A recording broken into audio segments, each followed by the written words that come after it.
so it has come to my attention that Sea of Thieves is getting massive updates this year. I am really looking forward to them because I might try the game out. I played Sea of Thieves back in the day when it first launched. It's a fun game, but it really didn't have any end game, and I got bored of it pretty fast. But if you guys think that the game looks cool, if you agree with me, it's something we could try, something we could put a little bit of time into and make a bit of content on. Do let me know in comments if you think this game is cool, if you think it's a waste of time. Tell me what you think, and without any further ado, let's dive into the video for what Sea of Thieves is getting this year. And I'm going to tell you, it looks really, really good. Sea of Thieves is a pirate sandbox adventure game where players create those stories together. And in the world of Sea of Thieves, there are tools and items that may seem simple on the surface, but when they're in the hands of real players who are playing in their own way and bringing their creativity, it really showcases that the sandbox is more than the sum of its parts as it creates these memorable stories. I gotta say, Sea of Thieves has some of the best looking water I've ever seen in video games. When I first played it, I literally just sailed for like 1 hour and just enjoyed myself on the water. This year, really good. In 2024, Air focus is on giving you more tools, more possibilities, and with that freedom out on the waves, give you the possibilities to have these amazing moments and really changing up the core moment-to-moment gameplay of the sandbox. So this is Season 12. The kind of main aims for Season 12 are about mixing up the meta and how players enjoy all of the different aspects of Sea of Thieves. So as part of Season 12, we're going to be adding 2 new weapons and 3 new tools for players to use. An area we haven't really delved into since launch is adding new weapons to the game. New weapons that give you new tactical choices and strategies out there on your adventures. So in Season 12, we're going to be adding the double-barrel pistol and throwing knives. The double-barrel flintlock is a new type of pistol weapon where you can fire 2 shots individually before you need to reload, or you can charge them together and release them at once for a more powerful shot. We wanted to kind of create this new weapon archetype that's a bit shorter range, but a faster fire rate, but perhaps not as powerful or damaging as the flintlock pistol. So I know that the flintlock pistol, it's a one-shot, recharged one-shot pistol. I wish they would tell us exactly how much damage this does comparatively if you hit with both bullets. Like, is it more damage? Is it less damage? Like, it has to be more, right? So I would like to at least see some numbers for it. But then it has those kind of blunderbuss-like qualities as well, where you can do the charge shot to release 2 pellets at the same time. Okay. Accompanying that double-barrel flintlock with another weapon like the cutlass, for example, for a finishing blow can lead to a fast time to kill for a player to be able to quickly take down a target. Season 12 also brings in the throwing knives as a weapon. Now, these can be used as a melee item. They have a light and a heavy melee action, but they can also be thrown and used at range as well. You can use it to kind of like stab players with like a quick attack, but that doesn't do much damage. Or you can charge it to like pull it into this kind of more dangerous stabbing motion. That'll slow the player's movement down and give this like really high damage attack for if you like sneak up behind players. And then finally, it has the ability to kind of flip the knife over, catch it, and then throw it at distance against players, which, again, kind of feels like a trick shot, and it'll do a lot of damage as well. You know what's really weird about Sea of Thieves? It doesn't have a reticle for you to aim with. But in the same time, you could just like take a little marker and mark a reticle for yourself, and you basically have it. So knife, and if you miss, it's you can actually go in the thing, world and it'll stick into any of the geometry, and you can just pull it out, and then it'll replenish your ammo. So I think personally, for me, this is really good because sometimes I miss. I'm sure some of us do. So you can then just go ahead and pick it up again. So you get these wonderful moments where I think that throwing knife's pretty cool. Again, it comes down to how much damage it deals. Like, I doubt it's a one-shot headshot off of the knife itself. But then you can retrieve that knife and throw it back to them. So also, it's really weird how you can take someone else's knife if it misses. Like, where does it? Because in Sea of Thieves, usually you have like weapon slots, right? You can't have like 20 different weapons on you. Well, I mean, there's not even 20 weapons, but I don't know how it works. Most decent monitors have functions you can use to turn on a reticle. Oh, really? Okay. It'll really mix up the kind of combat scenarios you can expect out in the world and when boarding other ships. There are 3 new tools in Season 12, the Wind Caller, the Scatter Shot, and the Bone Caller. With the scatter shot, the way that it's different to a standard cannonball is it's a collection of 4 cannonballs, but they're much smaller. They have a much shorter fall off and range, and a really wide spread, allowing you to hit. That's really cool. That is really, really cool. So basically, you do less damage than a big cannonball, but you do damage in more different locations. I don't know, for those who haven't played Sea of Thieves, basically when a cannon hits your ship, you have to go downstairs, you have to use planks to like fix up the ship itself, otherwise water starts leaking in. And if there's too much water, your ship sinks. So, forcing you to fix multiple places instead of one bigger hole, it's just more material intensive and more work overall. But on the downside, lower range, right? So this is just for really, really close range shots. Target with multiple projectiles at the same time. And it does really small amounts of damage to the ship, just like a level 1 size hole. So like really quick for players to repair, but it can kind of overwhelm a crew quite quickly. Basically, if you get up close with the scatter shot and you can get a few onto your enemy, they're gonna have a lot of holes and they're gonna have a pretty bad time. What it will do is really eat up an opponent's resources. They'd need to use more wood to repair the many holes that the scatter shot puts into the hull. Yeah, that's the fixing animation. You also have to so bucket the water out is as an well. awesome new throwable that players can wield, and they can throw that on the floor, and when it smashes, all these kind of bones come out, and then skeletons spawn around the player in allegiance to them, and they'll actually fight beside the player against enemy players and I'm not a huge fan of summoning skeletons. Now, you might not be going straight for just a normal cannonball or a chain shot. You might, in fact, go straight for the bone caller, so you can have some skellies that are on your side on that ship, sort of messing things up for that crew. You could use fire to fight fire. So if somebody shoots a bone caller across the sea at your ship and they spawn in, if you have your own bone caller, you could throw that down on the deck and have your own skellies go and fight those to take them out for you so that you don't have to. I also wonder if you're limited to only one bone caller per caster. For example, let's say I have 5 bone callers. Can I throw 5 at the enemy? Does that mean I get 15 skeletons on our ship? Or would throwing a new one replace the existing ones? Does it stack or not? He plays solo, and to be able to spawn literally anything that is friendly to my cause while I'm playing is a massive positive. So I'm kind of looking forward to that, and I'm sure that other players will find ways to make use of it as well. The wind caller is a new horn-shaped shell that players can blow into to summon the power of the winds. So imagine the scenario that you're heading fully into the wind and you're either chasing someone or you're trying to get away from someone. Now you can use this tool to blow wind into your sails and go even beyond full billow in speed. Players can also use it to kind of knock players back off their ship or on land, so they can I'm not a fan kind of of target a player, blow into the wind caller, and it will throw them back into the air. You can use it as a means of propulsion for yourself in the water, but also for rowing boats. So you can either use it while you're in the water swimming and you'll blast along like a really fast water boatman, or you can stand on a rowing boat and blast it out of the back like a speedboat, basically. You can put out fires and you can do it quickly. So you can just essentially walk around, your entire ship is caught on fire, and just put out all the fires as you walk around. And they can even use it to stop their fall damage. Say you're falling a great distance and you use the wind caller below you, cushion your fall so you land safely as well. There is a finite charge for how long the wind caller can last for, so you have to use it wisely.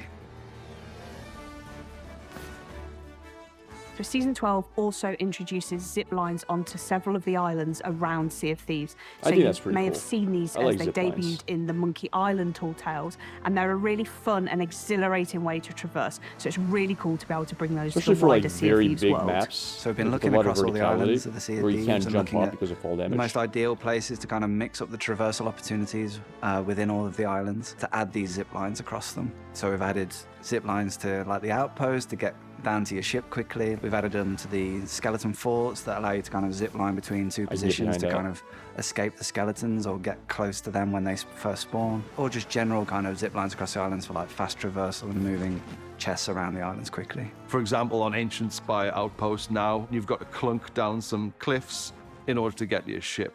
Now you'll be able to just go and get on the zip line and go flying all the way down to the jetty next to your ship. So alongside adding completely brand new tools to the Sea of Thieves sandbox, there's also the opportunity for us to go back and add completely brand new functionality to existing tools. So another cool new feature that we're adding for Season 12 is the ability to balance on harpoon lines. So you can shoot that harpoon line at another ship or another island and then jump onto it and then... Like, I don't know, I haven't played this game in years, but when I first played it, it was actually pretty hard to board enemy ships. It was not easy. Even if you were this close, you still had to like jump in front of it, perfectly time yourself, grab onto the ladder in time, etc. Balance it was pretty hard to do. Depending on the angle in which you fire the harpoon, it'll either be like too steep to climb up it, but if you're on the other end, you can actually jump on the harpoon that is cool, though. Line and like slide down it really quickly back to your ship. We're really confident this will lead to some really inventive player boarding tactics out there in the sandbox, as well as giving you new ways to traverse the islands. With all this that we're adding in Season 12, it gives players more opportunities to create those stories as we're really enriching the sandbox of every session. So we're always really excited to add new tools and mechanics to Sea of Thieves, but we're always mindful that we want to make sure that the game's health is in a really good position as well, that the integrity of Sea of Thieves is there for our players. And since we're adding new weapons into Sea of Thieves, we're very mindful that we want to ensure that the hit registration in our game is as rock solid as it can be. So and this is an ongoing thing for us as a development team. We're constantly putting time and effort into this area to try and make it as robust as possible. Is great games for In me. the past, we've borrowed time from feature teams to address issues in the core experience, but it's always taken a back seat to the features that those teams are working on. In 2024, this is changing. We're securing a dedicated team to focus on the health of the game, bringing fixes and improvements to the things that matter most to our players as soon as they're ready as part of our regular monthly updates. This is going to be a key focus for the team this year. We want your Sea of Thieves experience to be the best that it can be. Adding new loadout choices as part of upcoming seasons shows our commitment to making encounters between players a more dynamic and fun experience. But crucially, this all has to operate on a stable combat system. We know that there's still plenty of work to do here, but this remains a top priority for our team. March's update delivered Easy Anti-Cheat, an industry-leading anti-cheat solution designed by Epic. This solution evolves over time, keeping up with cheat developers, locking them at every turn. This is really, though, just the first step at improving the player experience here in Sea of Thieves. We want to focus this year on making Sea of Thieves play better than ever before, whether that be improved. I mean, look, it's better than no anti-cheat. I really don't know what the good or bad anti-cheats are, but when it comes to first-person shooters, there is probably no more important game genre than FPS games that need anti-cheats, because it just breaks the game. Improving the performance of the game across the variety of hardware it runs on, ensuring that it's a safe place to play with a focus on cheating, but also ensuring that our hit registration is as reliable as possible in all of your adventures out there in the sandbox. Now, Season 13. Holy crap, does it look fun. Season 12 looks cool, new weapons, but this season... So Captain Flameheart has been a staple and important character of Sea of Thieves for many years, appearing in our novels and appearing in our many tall tales and expanded fiction. With Season 13, this brings the return of Captain Flameheart to the Sea of Thieves. This is so cool. As Flameheart has been resurrected, so has his Burning Blade ship, and it's back in more monstrous and terrifying form than ever before. So we've reimagined it for Season 13, and it looks incredible. It almost looks like a living entity itself. So traditionally, world events have been at set locations throughout the world. The Burning Blade is a little different. The Burning Blade is a ship, and therefore moves around the world. But the twist is, when you've defeated the ship, you have the option to board it and pledge yourself and your crew to Flameheart, enter into his service, and become the crew of the Burning Blade, essentially becoming a player-created world event yourselves. Dude, that is the coolest idea. A roaming world boss in Sea of Thieves, where you get to take over the ship and this becomes your ship. That is so cool from a PvP and PvE perspective. For PvE players, yeah, awesome, world boss, take it over, become the pirate master, whatever you want to call yourself. But from PvP, it means if everybody wants to do the same thing and there's only one, you have to fight over it. So obviously we have to go in big with this one. At a base, it is larger and more formidable than any ship we've seen on the waves. This ship has 10 cannons. It has a statue room dedicated to Flameheart at the back. It has a balcony where Flameheart likes to take in the view every morning with his coffee. And most importantly, it's got a massive flamethrower at the front. Players will be able to pull a lever on their ship and fire 2 massive balls of fire out the front of their ship. Now this is broken. I don't know who here has played ship games, but in general, positioning is king when it comes to naval combat because you have to hit them from the side. So there's a lot of strategy for how you're going to position your ship to outfight the opponents. Being able to attack from the front is broken. I can't stress this enough. A frontal attack is busted. It breaks the meta. It's such a huge advantage, it's not even close. But in the same time, I think if you're gonna be in charge of the world boss ship, you should be stronger than everyone else. Because it should be easier to defend than to capture, right? Does that make sense? Like, you should feel like I've got the ship, now I'm strong enough to deal with almost everybody. And other people should say, holy crap, they have the ship, we're at a disadvantage. So I'm not really mad at that. Which is really interesting because we've never actually had an offensive weapon that's frontal facing before. So I think this is going to create some really interesting dynamic naval combat situations. So once you take over the Burning Blade, you are on this really powerful warship and you have a skeleton crew helping you as well. So even smaller crews have every chance of crewing the Burning Blade because the skeletons will come to your aid. So you could have skeletons really repairing while you're on the cannons. So even if you're like a 2-man ship, you can pilot it because you have NPCs doing the work for you. So NPCs fix the ship for you. They shoot cannons for you, probably. So you don't have to have like a full team of 4 people plus. Firing at enemies, which is excellent. But it's not just about sailing around the world, which of course you can do. It's about completing orders in service of Captain Flameheart. So around the world, there'll be numerous skeleton camps. You'll notice the Reapers have been conducting excavations on the surface, and they've been dragging up all sorts of ancient artifacts and ancient secrets from below the surface. Underground, there's basically a chamber with a prism that the players can control to draw out constellations on the ceiling in order to help the ritual come to completion and get that knowledge of the ancients. Each of these temples contains the secrets of the ancients, secrets that Flameheart wants above anything else.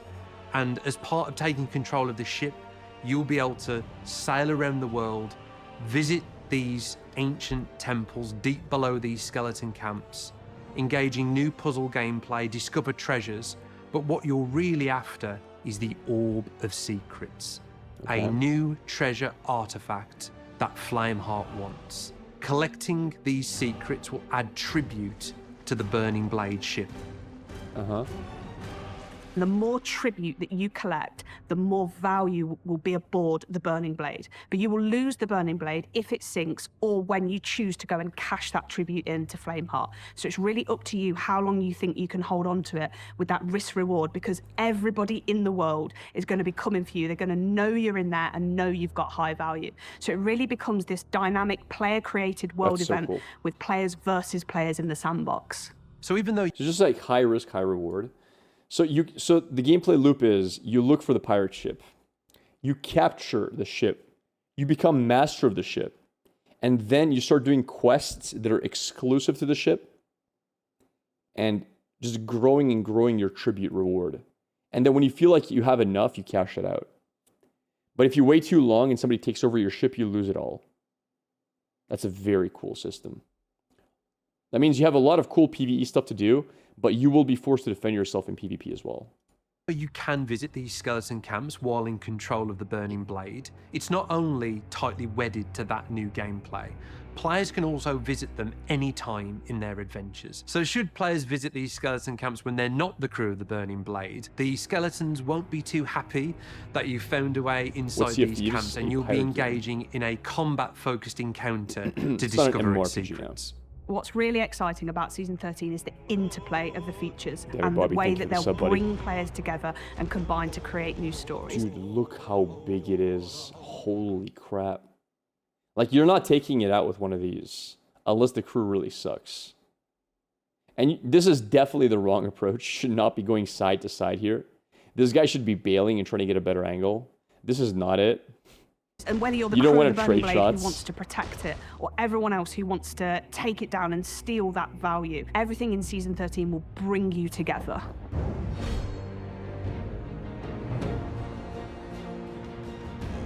Thank you for the sub, Janet. So towards the end of the year, we have Season 14, and while it's very early for us to talk about... Wait, they have 12, 13, and 14 in the same year? That's really fast, okay.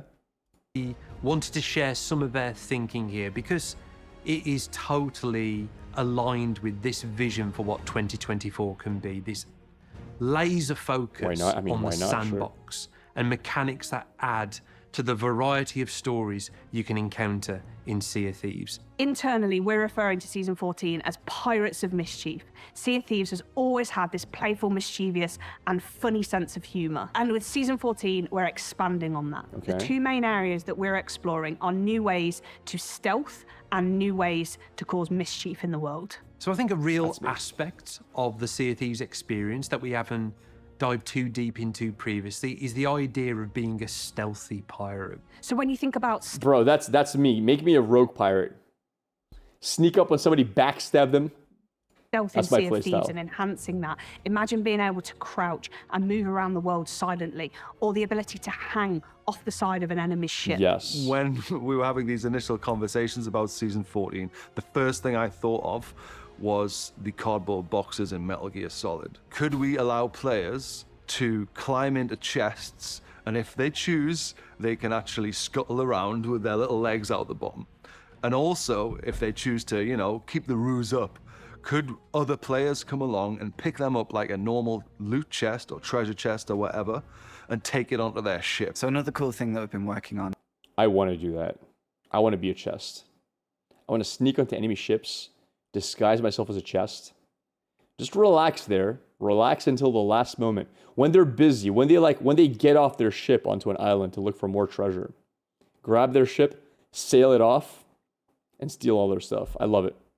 Is the blow dart, which is another new weapon that players can wield from the armory and use that to kind of sneak aboard enemy ships and fire kind of these custom darts into players that will do different effects. So imagine a blow dart that tracks whatever it sticks to, whether that's a ship, a chest, an item, a player. Ones that could potentially like lure skeletons to like a specific position, so you can throw a firebomb in there, or you know, explode a gunpowder keg, or darts that can trigger specific sound effects, which is quite evil and cunning, where you could board an enemy ship and shoot the capstan and it sounds like it's dropping, or shoot the ladders and it sounds like someone's climbing up them. And then thinking about some of the ways that we want to add more mischief to the world, one of these is the idea of traps. So much like the kind of blunderbombs or firebombs, we've been thinking about them being this kind of throwable trap that players can kind of throw into the world. Think of it like a spring trap that players can place on the islands to trap skeletons on a bounty or on a fort, or they could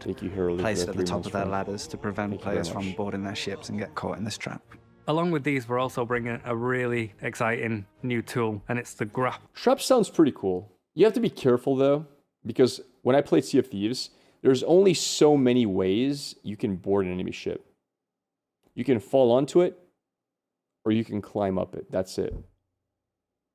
And if you eliminate the climbing up a ship part with just one trap, that's a little bit annoying. Like, it kind of kills the invasion aspect of it. But I don't know. They have so many cool things like grappling hooks and whatever now that maybe it's no longer the case. Full gun, which is a dual purpose rifle. So it allows you to traverse the environment much quicker, because you're That's so busted. That's so broken. Able to grapple yourself up to a ledge, for example. Like, that'll be my main You can also harpoon items and other players in. Some of the new cool uses we've seen from the grapple gun in our early playtests are, you know, players firing themselves out of the cannon towards another ship to try and board them, and perhaps overcooking it and then using the grapple gun to fire it at the deck and propel themselves down onto it. I'm not a fan of that, just because it massively lowers the skill ceiling. That seems a little bit too easy. Although you do have to consider, if the grappling gun takes over one of your gun slots, you kind of suck at combat. or jumping off their ship to like an oncoming ship and then using the grapple gun to kind of so maybe you balance it that way onto their ship so that they can board them. It's also very drop their unrealistic. I don't mind. Have a fight with them. To be fair, to make sure Thieves is unrealistic. The grapple gun is balanced, it does have ammunition. You'll have arrowheads, and these essentially break off when you successfully use the grapple gun, meaning you can't continuously keep grappling. There is a skill to using the gun successfully and accurately and efficiently. So when we think about 2024, we really think about getting to the very heart of what makes Sea of Thieves great. That is your stories, powered by that design philosophy of tools, not rules. I also want to know how many charges this has, because this thing is absolutely nutty. And how do you recharge it? Season 12, 13, and 14 are fully exploring that, giving you new options, new tools, and fundamentally new possibilities that make this game unique and special. I think when you look at the year ahead for Sea of Thieves, our plans for Season 12, Season 13, and Season 14, it's kind of making this shift away from these big kind of systemic changes to Sea of Thieves and returning back to the core of what makes Sea of Thieves so special, the heart of Sea of Thieves, about giving players new tools to create new stories out there in the world. We're ultimately shaking up the meta, giving players new tools to learn and master. And I can't wait to see what combinations players start settling on before we shake it back up again. While everything that you're seeing today is still work in progress and possibly subject to change in some ways, we will be giving more insights onto how these things are developing as we come closer to launch for each of them. With the richness of all these new seasons, and of course PlayStation Pirates joining us as well, it is such an exciting year for Sea of Thieves in 2024. I haven't played this game in years, so I don't know what's happened in the last few years, but this looks really fun. How do you guys feel about this? Do you think it's a really cool looking game? Do you think it's worth giving it a shot, trying playing it? Also on YouTube, what do you guys think? Do you think it would be fun to put some videos out, boarding enemy ships? Tell me in the comments. Or is it really not your shtick? Do let me know. You would play? Bro, also, I have an excuse to go for... I got an excuse to pull out the flute, man.